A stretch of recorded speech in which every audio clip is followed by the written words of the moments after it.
Hello guys, start करते हैं हमारे पेंडिंग क्वेश्चंस। एक्सरसाइज 6.1 के फिफ्थ क्वेश्चन पे आ जाएंगे। देखो जी, फिफ्थ क्वेश्चन देखेंगे। फिफ्थ क्वेश्चन का डायग्राम गिवन है।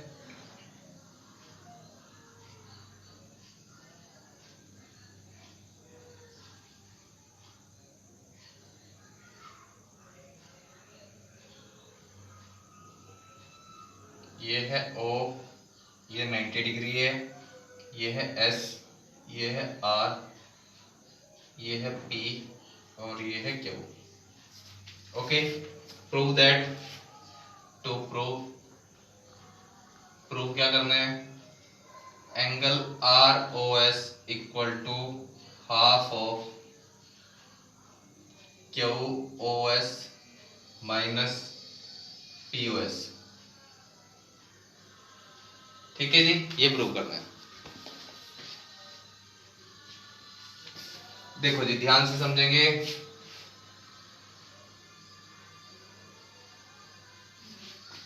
ROS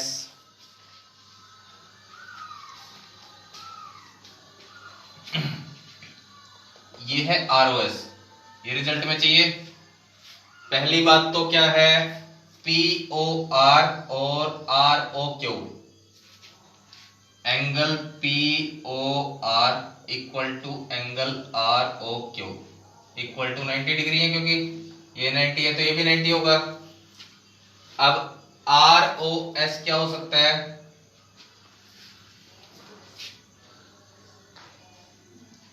ROS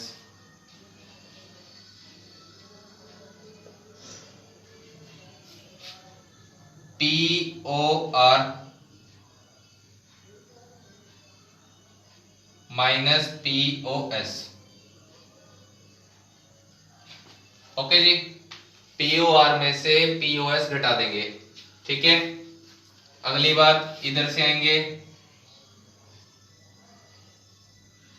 ROQ है, ROQ QOS OS minus QOS minus ROS। ध्यान से समझेंगे बात को, दोबारा समझाता हूं।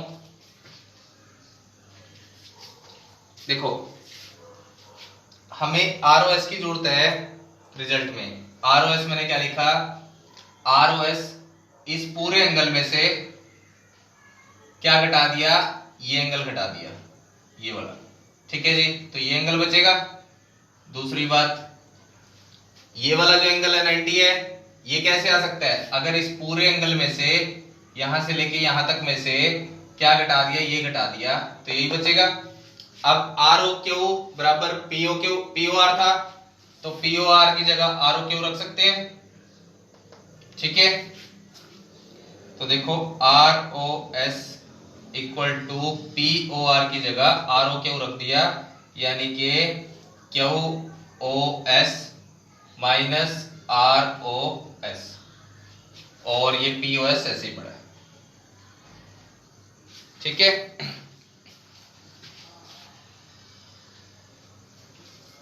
बस ये क्वेश्चन हो गया सोल्व। ROS को इधर ले आओ, प्लस एंगल ROS, क्या बचा? Angle QOS minus POS। ये कितना हो गया? Twice ROS angle QOS minus angle POS, ये डिवाइड में चला जाएगा, तो angle ROS equal to 1/2 QOS minus POS। ठीक है जी, यही हमें प्रूव करना था। ठीक है मेरी बात? ये क्वेश्चन हो गया। 6 पार्ट पे आ जाएंगे इसके।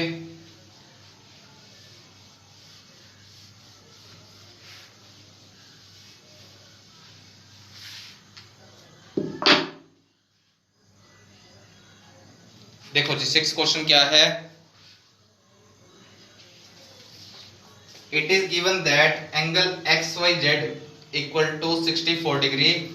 बड़ी बात इसमें क्या है, इसमें डायग्राम नहीं दे रखा है, डायग्राम हमें खुद बनाना है। उन्होंने बोला X Y is produce to point P, X Y मान लीजिए एक्स वाई ये है, इसको पी पॉइंट पे तक प्रोड्यूस किया। होगी इतनी बात क्लियर? आगे चलते हैं। Draw a figure from the given information if ray Y Q bisect Z Y P. देखो वाई पी ये रहा, तो जेड कहीं पे यहां पे होगा, ओके, तो ये मान लीजिए जेड हो गया। और ये बोल रहा है उन्होंने वाई क्यू जो है बाइसेक्ट करता है जेड वाई पी को, तो ये दोनों एंगल इक्वल आ गए आपस में। गिवन और क्या था, एक्स वाई जेड ये 64 डिग्री गिवन है। हमें क्या निकालना है, हमें निकालना है Z X Y Q, angle X Y Q. एक तो ये फाइंड करना है, दूसरा reflex angle Q Y P, ये निकालना है। ठीक है जी, ये दो चीजें हमें निकालनी है। देखो एक्स वाई क्यू, कहा है X Y Q, X Y Q, ये पार्ट निकालना है।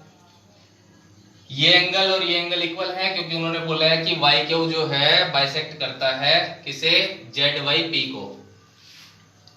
सॉल्यूशन पे आ जाओ,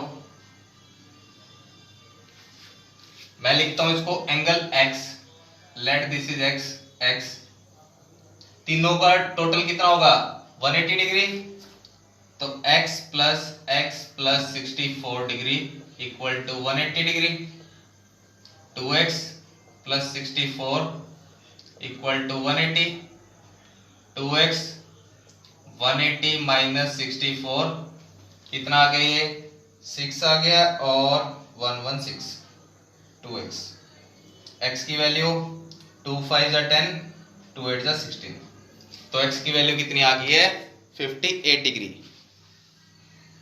क्या हमें x निकालना था कोई, हमें निकालना है एक्स वाई क्यू। ठीक है जी, एक्स वाई क्यू यानी 64 प्लस एक्स चाहिए हमें, तो angle X Y Q equal to 64 plus 58, 8 4 12, 6 5 11 और 1 12, तो 112 डिग्री आ गए। रिफ्लेक्स क्यू वाई पी यानी कि 360 में से x को माइनस कर देंगे, वो हमारा आंसर होगा reflex Q Y P 360 minus 58, तो 302 ही आ जाएगा। Okay 302 degree. तो ये हो गया हमारी एक्सरसाइज 6.1 कंप्लीट। ठीक है, उम्मीद करता हूं आपको समझ आ गई होगी। आगे चलते हैं हम सेकंड एक्सरसाइज पे।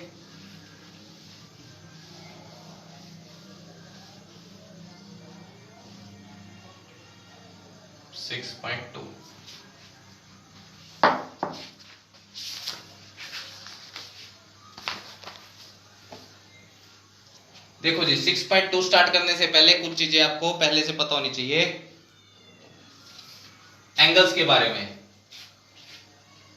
एक लाइन मान लीजिए ये है, दूसरी लाइन ये है, ओके जी।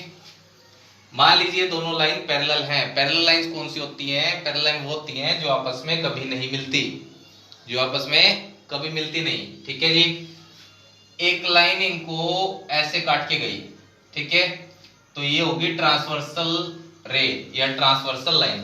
तो ये रे कौन सी है, ट्रांसवर्सल, और ये पैरेलल लाइंस। ओके इतनी बात क्लियर। अब एंगल्स कौन कौन से बनते हैं, मान लीजिए 1 है, ये 2 है, ये 3 है, ये 4 है, ये 5 है, ये 6 है, ये 7, ये 8। ओके, हमने इनको नाम दे दिया ऐसे। देखते हैं अब angle 2 equal to angle 6।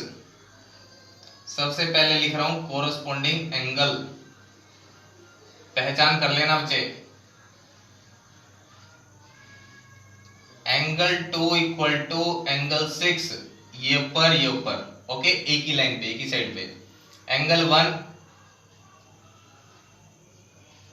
Equal to angle 5, ठीक है बात।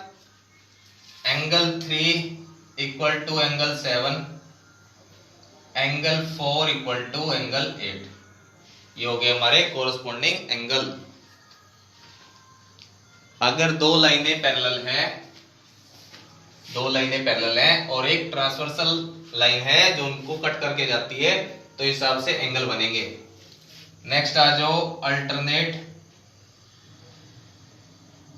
Interior angle.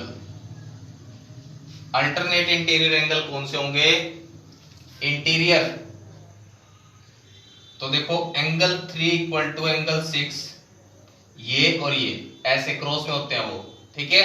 4 इक्वल टू 5, होगी बात क्लियर इतनी?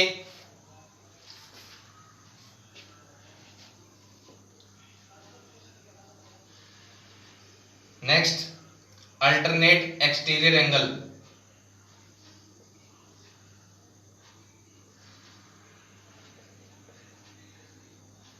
Angle 1 equal to angle 8, angle 1 equal to angle 8।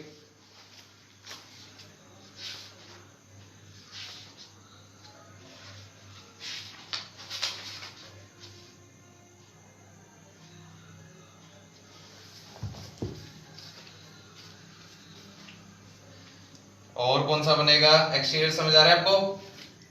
ये हो गया एंगल 1 8, तो इस हिसाब से 2 बराबर 7।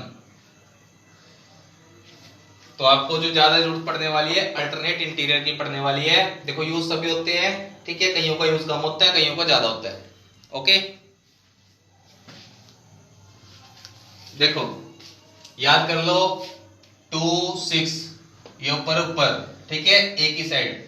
1 5, फिर 3 7 और 4 8। नंबर ये नहीं आएंगे क्वेश्चन में, ये नहीं पूछा जाएगा आपको सिर्फ पहचान होनी चाहिए कि कहां वाले एंगल किस टाइप के होते हैं, क्या नाम होता है उनका। इतनी बात क्लियर होगी है? ये पहले एक्सरसाइज समझेंगे, फिर एक्सरसाइज स्टार्ट करेंगे।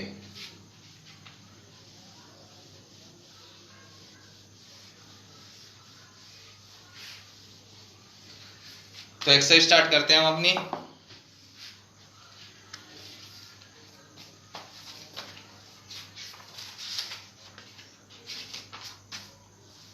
सिक्स पॉइंट 2 का फर्स्ट क्वेश्चन।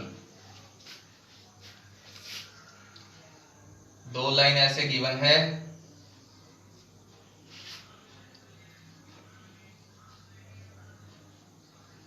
ये गिवन है x, ये है 50 डिग्री,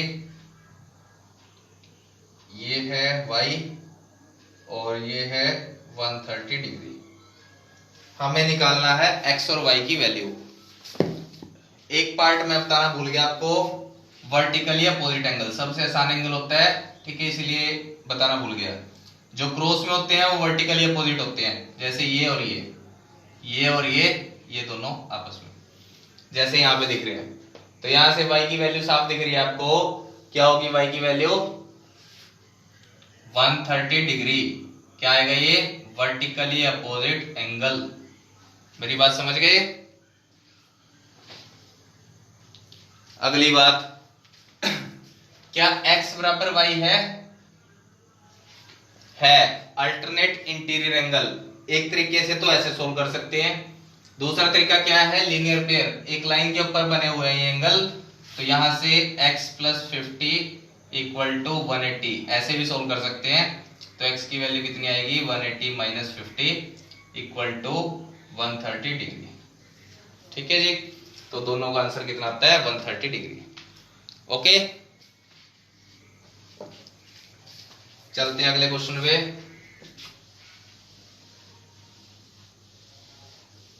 ये आपका फर्स्ट क्वेश्चन हो गया।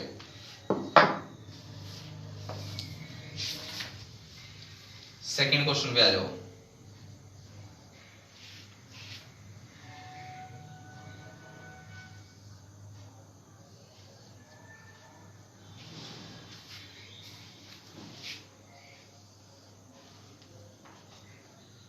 ये x हो गया, ये y,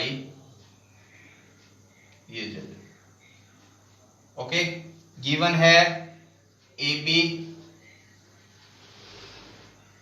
parallel to C D parallel to E F. ये तीनों आपस में पैरेलल हैं। ओके, ये हमें गिवन है। और क्या दिया है? और गिवन है y ratio z equal to 3:7। Find x। x की वैल्यू हमें निकालनी है। ठीक है, देखो जी, ध्यान से समझेंगे। अगर A B parallel to E F है तो x बराबर z होगा। मेरी बात समझ गए कैसे बोला? सॉल्यूशन पे आओ। A B parallel to E F है तो क्या होगा? x बराबर z होगा। क्यों? Alternate interior angle. ओके, तो इसका मतलब क्या हुआ? अगर हम z की वैल्यू निकाल लें तो x की वैल्यू आ जाएगी हमारे पास। ठीक है, करते हैं सोल्व। अब z की वैल्यू कैसे निकाल लेंगे? ऐसा फर्स्ट एक्सरसाइज में भी देखा था हमने। देखो, z की रेशो है 7, तो z आएगा 7 बाय दोनों का सम 3 + 7 इनटू में क्या आएगा? देखो, y और z कहां है? y और z। अगर z यहां पे होगा तो ये भी z आएगा जी। तो y + z 180 होगा कि नहीं? z ये रहा, ये भी तो z होगा कोरस्पोंडिंग एंगल से। तो y + z कितना होगा? 180। तो 180 यहां पे रखेंगे तो ये कितना आ गया? 7 डिवाइड बाय 10 इंटू 180। तो 18 × 7 = 126, 126 डिग्री। z की वैल्यू 126 आया तो x की वैल्यू भी 126 डिग्री आ गई। तो एक आंसर हमें x से निकालना था, x निकल गया बस। ठीक है बात? तो ये हो गया आपका सेकंड क्वेश्चन। चलो आज इतना ही करते हैं बस। Okay, thank you so much बेटा।